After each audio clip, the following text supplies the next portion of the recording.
We will now move on to the case studies questions in General Studies paper 4 of the 2014 mains examination.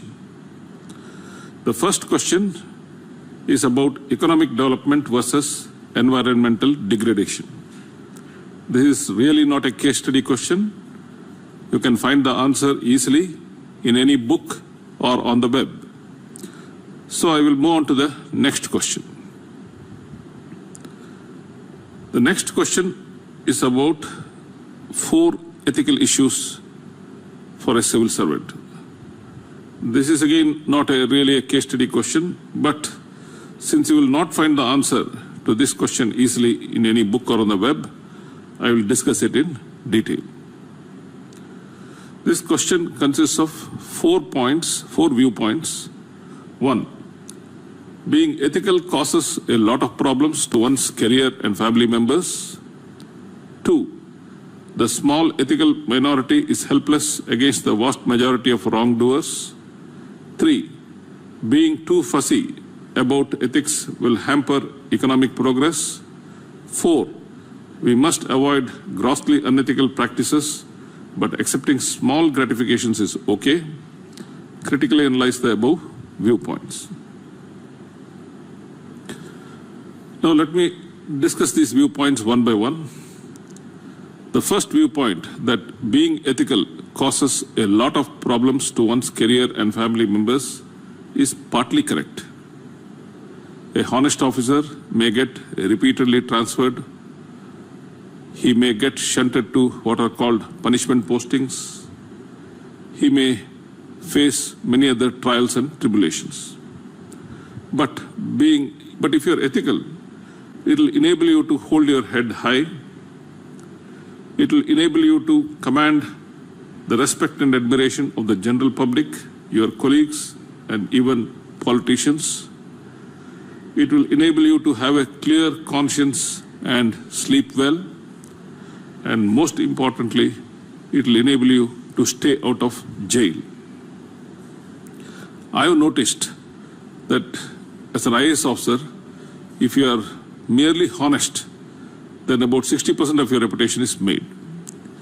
If on top of that, you're also efficient, dynamic, and bold, then 100% of your reputation is made.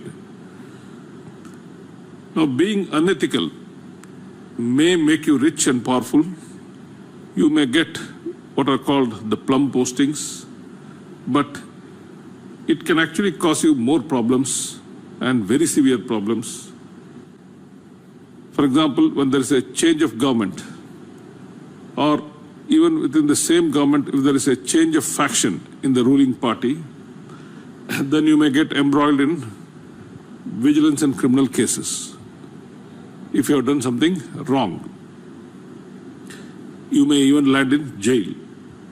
You may lose everything, not only the respect of the general public, your colleagues, and even politicians.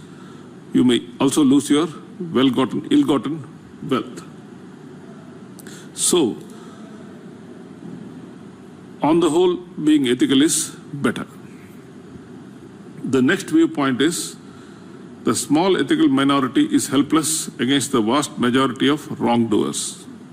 Now, this is totally incorrect.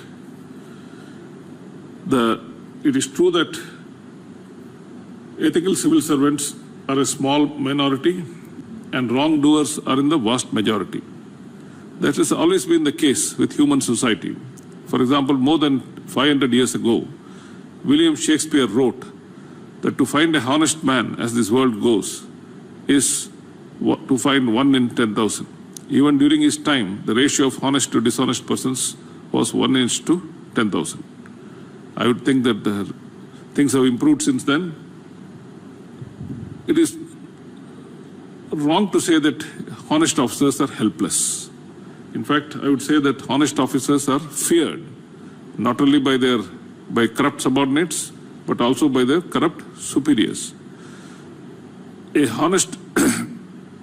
you are dishonest, then the effect will be felt throughout the system. For example, if a collector is honest, even if his subordinates like tahsildars, BDOs, and village administrative officers are corrupt, they'll be afraid. They'll practice corruption on a limited scale, they will always be afraid of being caught out. But imagine what will happen if the collector himself is dishonest. Then it will be free for all. Everybody down the hierarchy will indulge in unbridled corruption and the general public will suffer. So, it's very important that even if you are in a minority, it's very important that you are honest. As I said, even the superiors are afraid of honest officers. That's why you will find that corrupt ministers like to have around them pliable officers, those who think and speak in the same way, and those who will put up what are called leading notes in files to facilitate deals and scams. Now, if you are a honest officer and you write a well-argued dissent note on the file in a dubious proposal, then you may be able to stop the scam from happening. If a superior officer or minister overrules you, he does it at his own risk. It's because of this that honest officers usually get shunted out, but that doesn't mean that you should become a party to wrongdoing. The third viewpoint is being too fussy about ethics will hamper economic progress. This is completely wrong. In fact, I would say that the exact contrary is the truth. Corruption and poor ethics can lead to lack of trust, which in turn slows down a country's economic progress. Every year, the international NGO Transparency International brings out what's called a corruption perception index. It ranks countries from the most honest to the most corrupt. The most honest country gets rank 1, the most corrupt, as the rank keeps increasing, it means the country is more corrupt. You will find that the developed countries are the ones with the higher rank. Usually the Scandinavian countries, Norway, Sweden, Finland, and countries like Switzerland, New Zealand, they come within the top 10. They are the most honest countries. They are also the developed countries. All developed countries you will find within the top 10, 20 or 30. In fact, all the underdeveloped countries, you will find them with the ranks in the 80s, 90s, hundreds, and so on. So it is totally wrong to say that corruption speeds up economic progress. In my opinion, it hampers economic progress. The last viewpoint is that we must avoid grossly unethical practices, but accepting small gratifications is okay. Again, this is totally wrong. Once you start accepting small gratifications, it is a slippery slope. It becomes difficult to resist accepting bigger gratifications and resorting to gross unethical practices. You also render yourself liable for blackmail and coercion and get dragged deeper and deeper into the muck. Just as you can't be half pregnant, you can't also be half honest. Thus, on the whole, being ethical is better. Let us recapitulate. This question asks you to critically analyze 4 different viewpoints relating to ethical issues for a civil servant. The first viewpoint is that being ethical causes a lot of problems to one's career and family members. This is partly true.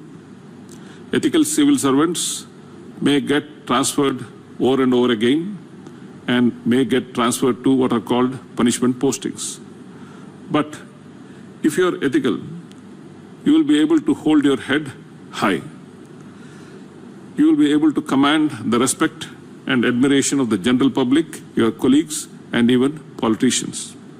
You will have a clear conscience and be able to sleep well. And most importantly, it will keep you out of jail.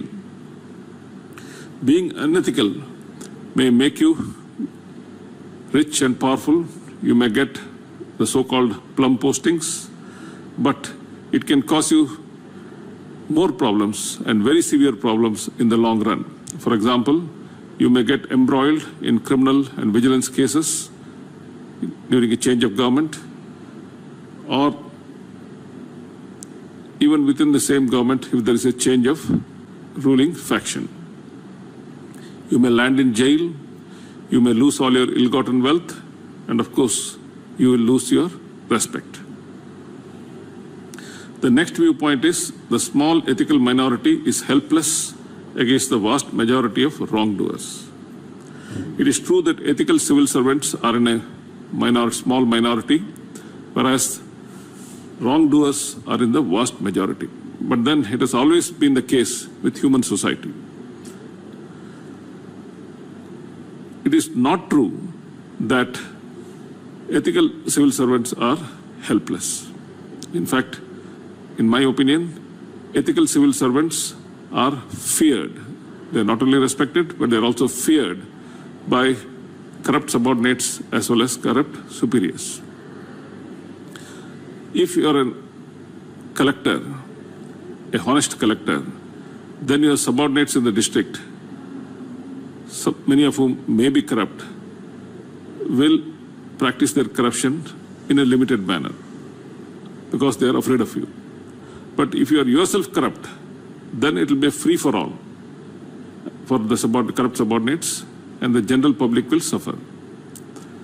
Now, not only corrupt subordinates, but corrupt superiors are also afraid of an ethical civil servant. That's why you will find ministers trying to get posted under their charge pliable civil servants who will do their bidding, who will write, who will put up leading notes to assist in their dealings in scams, and who will not question their decisions or put uncomfortable dissent notes. Whereas if you are an ethical civil servant, in such a situation, you must put a dissent note, and while your superior officer or minister can always overrule you, they do it at their own risk. So it is not at all true to say that the small ethical minority is helpless. The third viewpoint is being too fussy about ethics will hamper economic progress. This is utterly wrong. In fact, the opposite of this is true. Corruption and development are inversely correlated. The more corrupt a country is, the less likely it is to be developed. Proof of this is seen from the Transparency International's Corruption Perception Index, which is published every year. You will find that the most corrupt countries are usually the underdeveloped countries, and the least corrupt countries are usually the developed countries. Viewpoint number 4 is that we must avoid grossly unethical practices, but accepting small gratifications is okay. Accepting small gratifications is not okay. It is just as you can't be half pregnant, you can't be half corrupt. Once you start accepting small gratifications, it is what people say a slippery slope. You will start accepting bigger and bigger gratifications in course of time, and you'll be start committing more and more malpractices. You will also render yourself liable for blackmail and coercion and get dragged deeper and deeper into the muck. Thus, on the whole, being ethical is not only better, but also safer. We move on to the next case study. What I have reproduced here on the slide is a gist of the case study. For the full question, you must refer to the particular question paper. The question says that for taking tough action against undisciplined and inefficient subordinates, a false complaint of sexual harassment was filed against you by a female employee before Women's Commission. The matter was also publicized in the media. Evaluate all possible options and suggest the best course of action. The question gives 3 options. First is, give your explanation to the Commission and go soft on the disciplinary action. The second is, ignore the Commission and proceed firmly with the disciplinary action. The third is, brief your higher-ups, seek directions from them, and act accordingly. It also asks you to suggest any other possible options, evaluate all of them, and come up with the best course of action. Now, as regards the first option given in the question, the first part, give your explanation to the Women's Commission, is correct.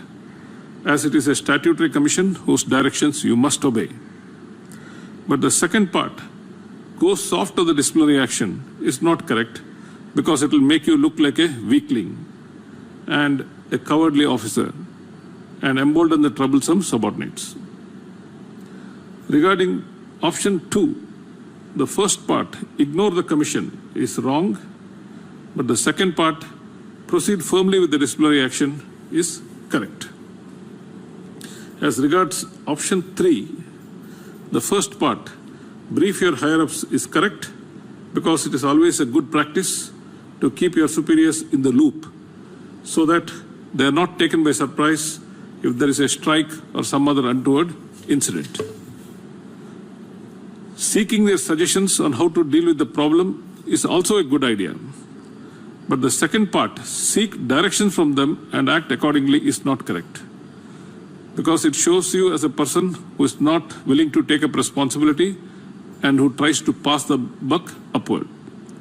Your superiors may pass the buck back to you and say, you do your own thing. Or they may give you an advice which you may not like. For example, they may say, don't leave them alone. Don't take pangas, or don't quarrel with those troublemakers. Now, your conscience will not permit you to do that. So sometimes, asking people for directions may be counterproductive. It may put you in a bind. The question asks if there are any other options. I can think of at least 2 other options. First option is that since the complaint has been publicized in the media to my detriment, I may like to explain my side of the case to the media and request them to publish it. I mean, the complaint is fairly serious in nature. It's about sexual harassment of a woman employee. So it's only important that I should explain my side of the case. The next option is based on the premise that the troublemakers are likely to be in a minority. And I can reach out to the vast majority of decent and obedient subordinates and give them a pep talk and try to win them over to my side. In any organization, I have what is called a 20-60-20 rule. The top 20% of the employees are very honest, very efficient, very self-motivated. They don't require any management or supervision. They will do things on their own and do them correctly. The bottom 20% are incorrigible fellows who just cannot be mended, who are likely to be corrupt, inefficient, troublemakers, and all that. In between, the remaining 60% who are in between, they are like a mirror image of the boss. If the boss is honest and efficient, they will also be honest and efficient. If the boss is corrupt and inefficient, they will also be corrupt and easygoing. So, in any organization, at least 80% of the employees can be molded according to your wishes, the top 20% and the middle 60%. So it is, I can always reach out to this 80%, this vast majority of obedient subordinates. I can give them a pep talk and explain my side of the case, why the organization needs to be turned around, and try to win them over to my side. Let me summarize. The case study itself gives 3 options. Option 1 is give your explanation to the Women's Commission and go soft on the disciplinary action. The first part, give your explanation to the Commission, is correct because it's a statutory commission and you are duty bound to obey its directions. But the second part, go soft on the disciplinary action, is not correct because it will make you look like a weakling and a cowardly officer, and it will embolden the troublemakers. Option 2 says, ignore the commission and proceed firmly with the disciplinary action. Here, the first part, ignore the commission, is not correct, but the second part, proceed firmly with the disciplinary action, is correct. Option 3 says, brief your higher-ups, seek directions from them, and act accordingly. Here, this part about briefing higher-ups is correct. It is always a good practice to keep your superiors in the loop so that they are not taken in by surprise if there is a strike or some other untoward incident. Seeking their suggestions on how to deal with the problem is also a good practice, but seeking directions is not. Because if you seek directions, one of these things will happen. The superior may pass the buck back to you. He may say, this is your baby, you deal with it. Number two, the superior may give a decision which is not to your liking. For example, he may say, why are you unnecessarily getting into a fight with these guys? Just leave them alone. Now, obviously, you can't leave them alone. So, seeking directions may be counterproductive, apart from showing you in bad light as a person who shirks his responsibility and tries to pass the buck upward. The question asks if there are any other options. I can think of at least two other options. It is said that the false complaint about me sexually harassing the female employee was given a lot of adverse publicity in the media. So it is only proper that I brief the media about my version of the events and why this false complaint was made. Another option is based on the premise that in any organization, the troublemakers are likely to be a minority. Maybe a vocal minority, but they're usually in a minority. The vast majority of employees are likely to be decent and obedient. So I will try to reach out to this vast majority of decent and obedient subordinates, explain my vision, give them a pep talk, and try to win them over to my side. The question also says, suggest the best course of action. The best course of action is a hybrid of parts of each of these 5 options. For example, I should give my explanation to the Women's Commission. I should proceed firmly with the disciplinary action. I should brief my higher-ups and seek advice, but not seek directions. I should brief the media, and I should reach out to the vast majority of decent and obedient subordinates and try to win them over to my side. This would be the best option. We move on to the next question. As CEO of an electronics equipment company, you are facing a bribe request from a government official for award of tender. Not getting the order will adversely affect the company as well as your career.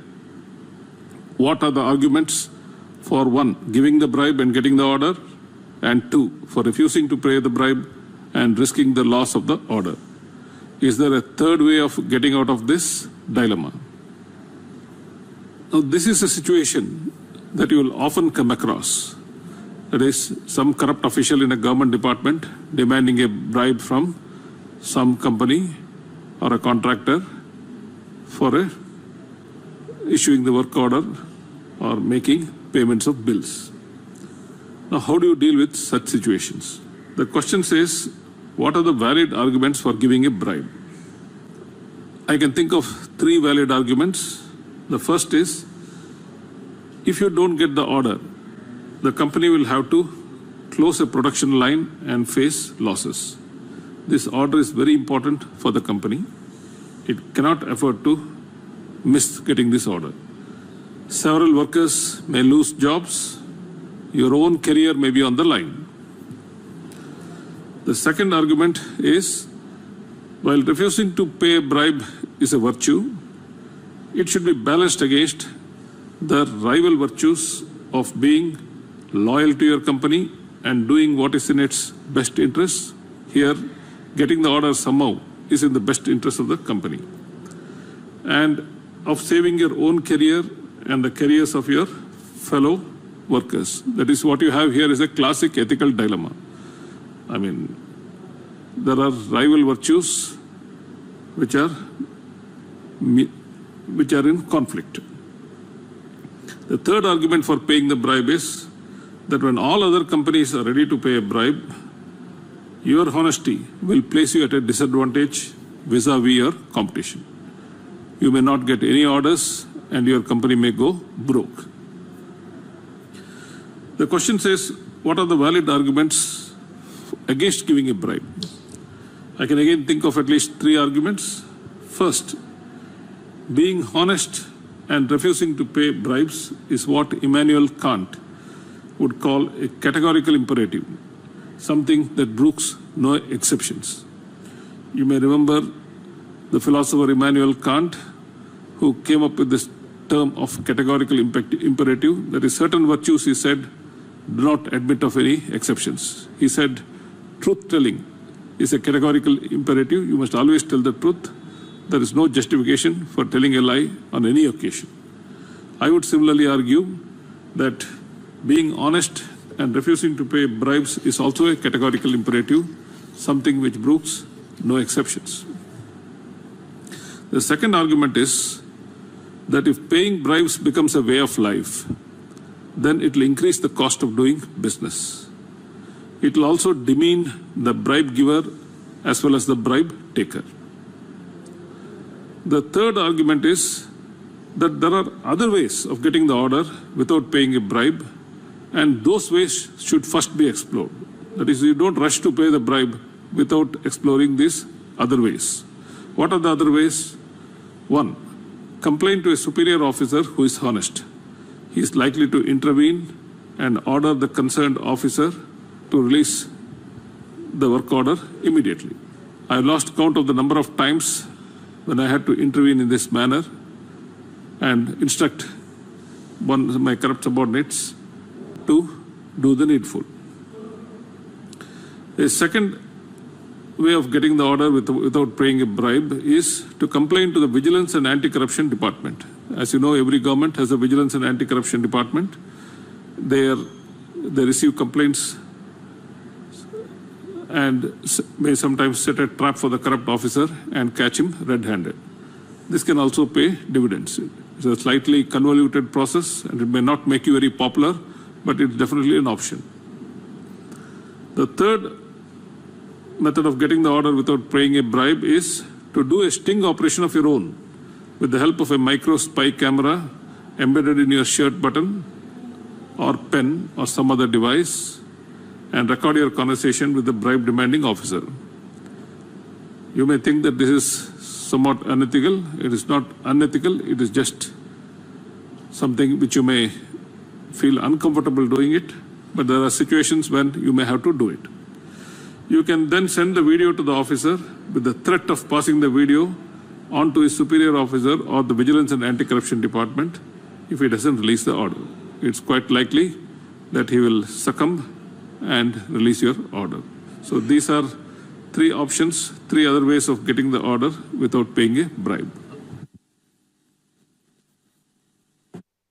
Let me quickly summarize. The question says, valid arguments can be advanced both for giving the bribe and getting the order, and for refusing to pay the bribe and risking the loss of the order. What are those valid arguments? I can think of three valid arguments for giving the bribe. First, if you don't get the order, then the company will have to close a production line and face losses. Several workers could lose their jobs. Your own career could be on the line. Now, what's the point of being honest if your company is going to go under? The second argument is that refusing to pay a bribe is no doubt a virtue. But there are rival virtues. For example, being loyal to your company is a virtue. Saving the jobs of your co-workers is a virtue.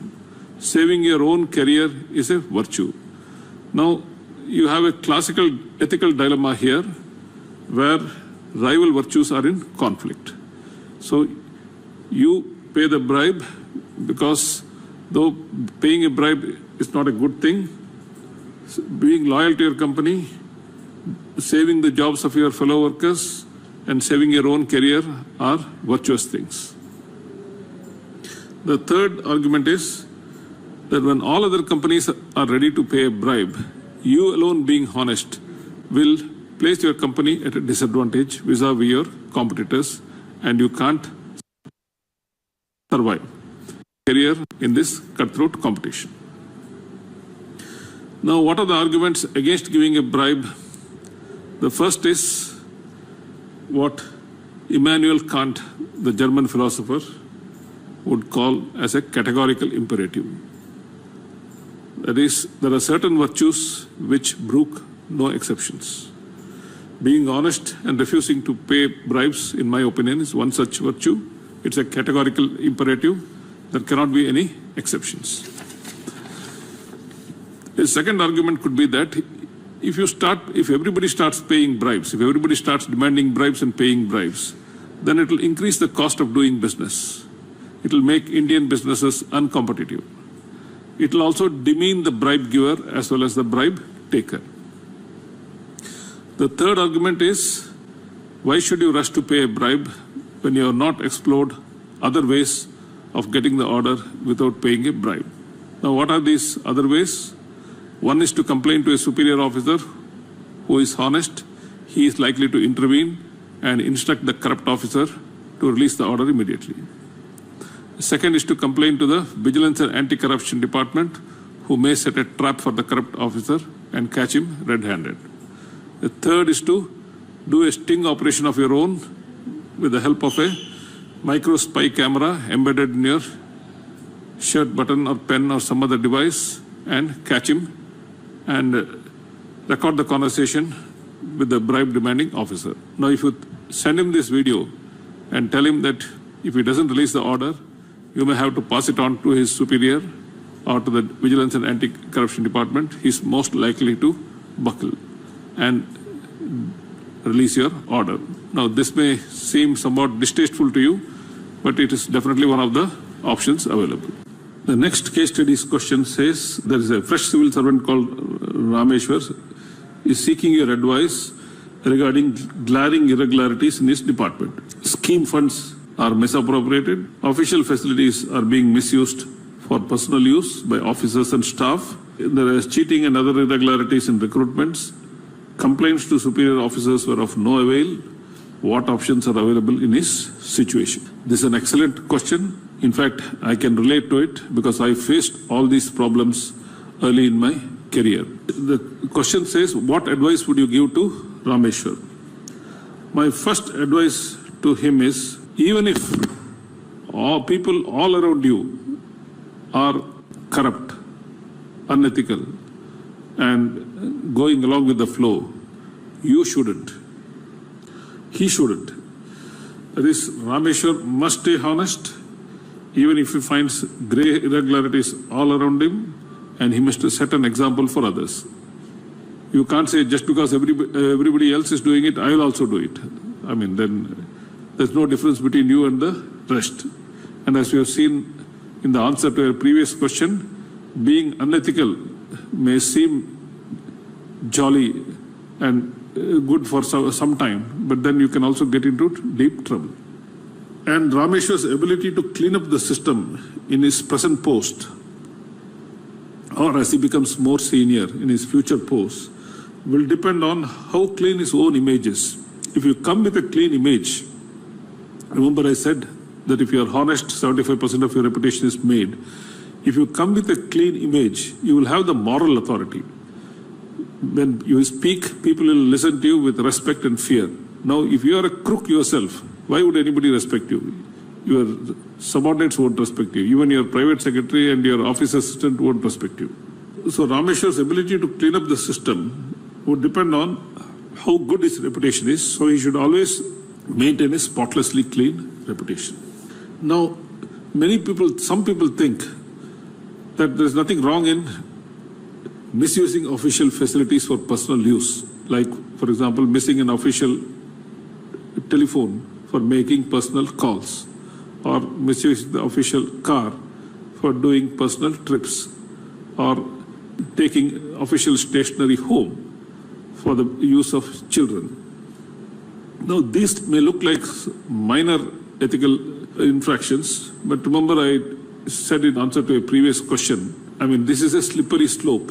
Once you start doing small mistakes, then it's just a question of time before you start doing bigger mistakes. Another thing, though they look like small irregularities, they are usually the kind of irregularities where you can get caught on record, where there is an audit trail. For example, if you have misused your phone for making private calls, there is a record of your having misused the phone. So though the amount involved may be small, if somebody wants to fix you, they can fix you on this basis. Similarly, if you have misused your official vehicle for private trips, there is a logbook. Because the driver may falsify the logbook at your request, but then you will be at the mercy of your driver. Tomorrow, if he testifies against you, saying that the logbook is not correct and that he falsified it under your pressure, then you can be in trouble. So, misusing official facilities for personal use is not a small matter, as some think. They can actually land you in serious trouble. As regards scheme irregularities, many people think that one way of curbing scheme irregularities is to take disciplinary action.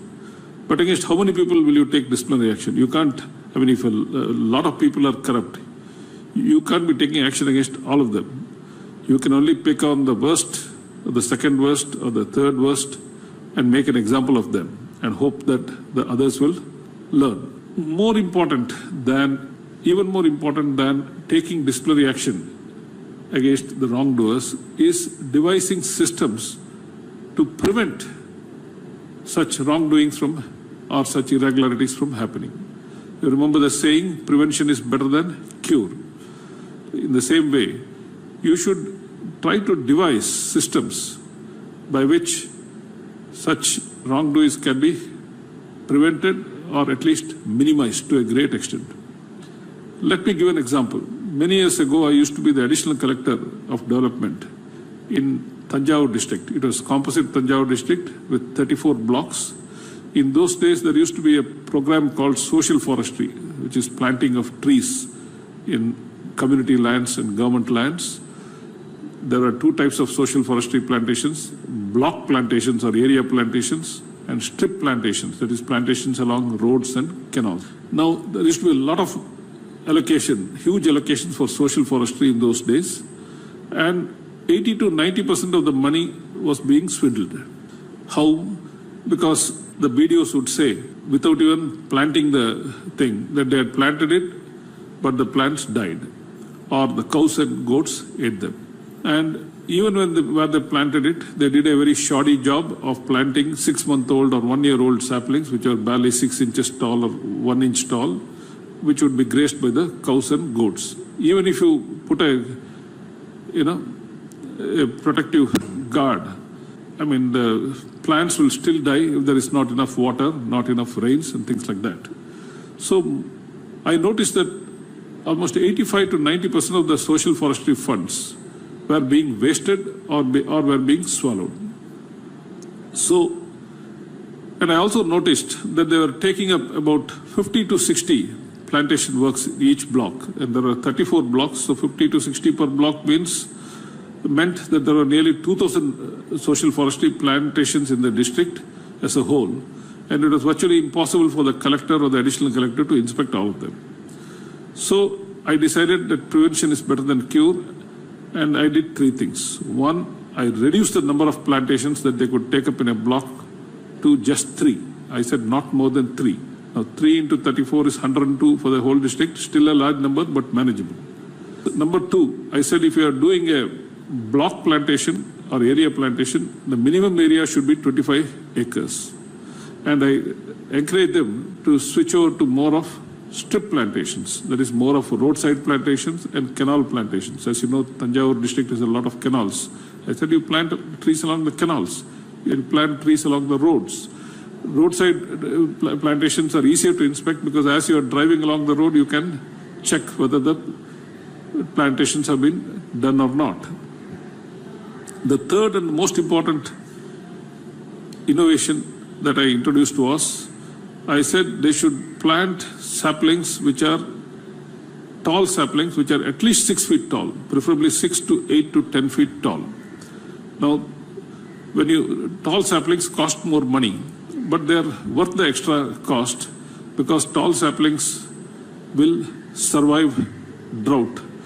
The tall saplings require less maintenance, and tall saplings will not be eaten away by goats and cows.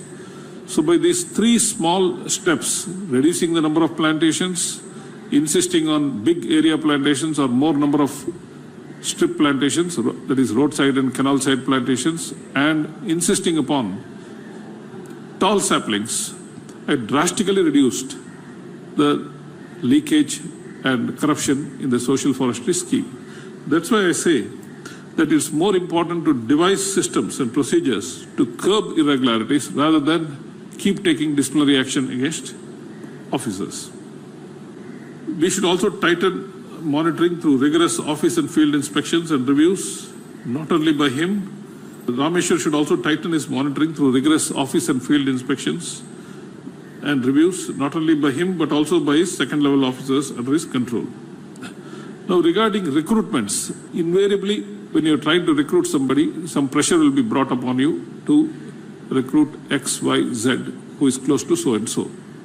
Or there may be malpractices in the recruitment examination. There may be copying, there may be cheating, all sorts of things may happen. But you cannot go with the flow. You have to put your foot down. If you are in direct charge of the recruitments, then you should make the process very fair, very transparent, and merit-based, no scope for cheating. I mean, you can't allow it. It should be very, very fair.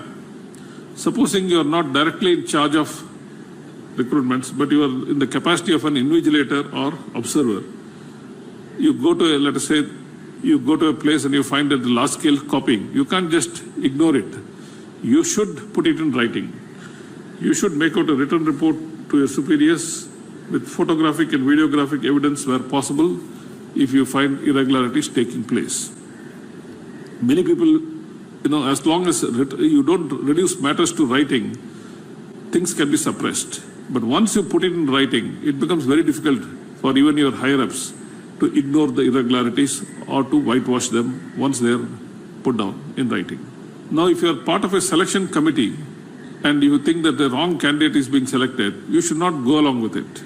You should threaten to put a dissent note. You should say, no, look, there is far more meritorious candidates. Why are you selecting this guy? Just because he's related to so-and-so or so-and-so has brought pressure upon you, you can't be selecting him. Okay, even if the rest of you are doing it, I am recording my dissent.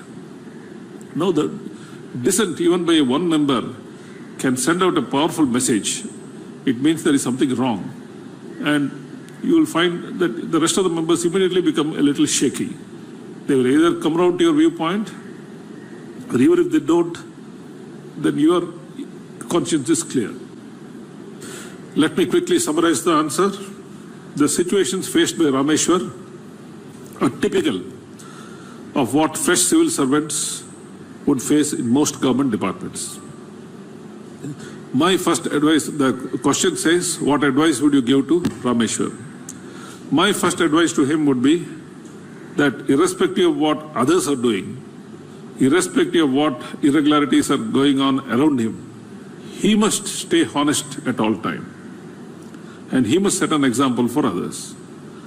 His ability to clean up his present department or future departments as he rises up and he becomes more senior will depend upon how clean his own image is. If you have a reputation for being honest, then your words will be listened to with respect. Or if you have a reputation of being corrupt and a crook, then nobody will respect you. Some people think that misusing official facilities for personal use is a petty offense and doesn't matter. They may look like minor irregularities, but they are usually the kind of irregularities where you can get caught on record. If somebody wants to fix you, then these can come handy. Now, Rameshwar also came across various scheme irregularities which disturbed him. My suggestion to him would be that, yes, you should punish a few bad individuals. You can't be punishing everybody. You should pick out the one or two or three of the worst cases and punish them and make an example of them to others.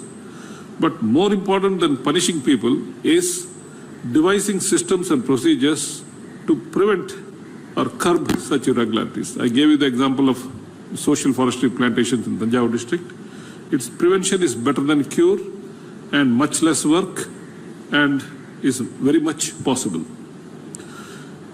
I would also advise Rameshwar that he must tighten his monitoring through rigorous office and field inspections and reviews, not only by him, but also by the second level officers under his control. In fact, it's not that you have to do everything. You have second level and third level officers under your control. You should deploy them and utilize them fully and make sure they should serve as your extended eyes and ears. You should send them out periodically and say, go and see that, go and inspect this, report to me how things are going on. And once in a way, you should go out yourself and super check what they have seen. Now, regarding recruitments, Rameshwar was very disturbed by the cheating, copying, irregular recruitments and things like that. Your advice should be that if Rameshwar is in direct charge of the appointments, that is, he's the one making the appointments, then he should ensure that the process is fair, transparent and merit-based with no scope for cheating. You can't allow people to copy in the examinations. You can't allow people, more meritorious persons to be ignored and less meritorious persons to be selected. You have to do the right thing. It's possible that Rameshwar may not be the person who is doing the recruitment. He may be in his role as an invigilator or observer. And supposing he goes to a school, let's say during the class 10 or class 12 examination, public examination, and he finds large-scale copying and cheating, he shouldn't keep quiet. He should photograph or videograph the thing and make out a written report. Because once you make out a written report, it becomes very difficult for your higher-ups, even if they are corrupt, to ignore the irregularities or whitewash them. Supposing Rameshwar is part of a selection committee to select candidates, then even if some of the other members want to do the wrong thing and select a less meritorious candidate, Rameshwar should not agree. He should vigorously argue for selecting the most meritorious candidate, and if they don't come around to his point of view, then he should threaten to record a dissent note. Even if he is in a minority of one, a dissent note sends out a powerful message. The last question, migration of population from rural areas to urban areas, socio-economic, emotional and attitudinal factors responsible for the problem. Why are educated rural youth, landless poor and even farmers trying to move to urban areas? This is not really a case studies question. It's a general question. You can look up books or articles or Google and get several articles on the web on this subject. So I will not deal with this. I will deal only with case studies